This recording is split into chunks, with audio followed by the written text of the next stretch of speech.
these protest groups, one of these environmentalist groups, have this morning announced that they're suspending their activities on the M25 following 4 days of disruption. But the Home Secretary, Suella Braverman, has already warned the police that they need to get tougher on these environmentalist activists who block roads, vandalise buildings or indeed smash windows. On Wednesday, an officer riding a motorbike was hurt after a collision with 2 lorries during a roadblock because of the actions of one activist. And this morning, the Daily Mail asks, what is the point in these police?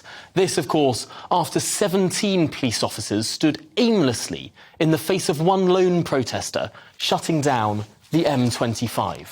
Well, what is the point in these police? I'm delighted to be joined now by former Scotland Yard detective Peter Bleksley. And I suppose you understand how the frustration of so many people. We've seen in our GBNews People's poll today, less than 10% of the public are supportive of the actions of the people blocking these roads.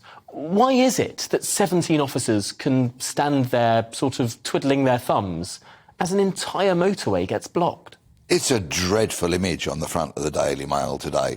And I think the headline is asking the right question. What is the point? I know from my experience, if I'd been a uniformed officer standing around there, actually doing nothing, I would have been massively frustrated. And I would have said to my sergeant or my inspector, what's going on? What's the point of us being here? What are we supposed to be doing here? We're valuable, highly trained public servants, and we want to actually be doing something that is of use. These pointless, brainless, selfish demonstrations by Just Stop Oil, of course, have created horrendous congestion on the motorway and inconvenience for tens of thousands, hundreds of thousands of people, and I'm glad they've stopped today. That is one small crumb of comfort. But Suella Braverman this week, when she talks about wanting to see old-fashioned policing, I think is hinting very heavily that get up on those gantries and get them off and get the traffic moving.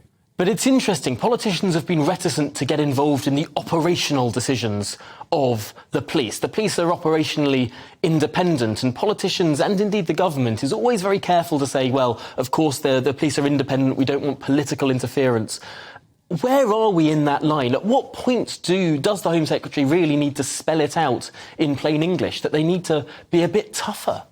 Well, I think if the police are tone deaf to all the messages, not only coming from the politicians, but also from the public in huge numbers, as your poll has so clearly demonstrated, then there's an even greater worry. They must be alert to the feeling amongst the nation, vast swathes of the nation, that we want our police to be policing.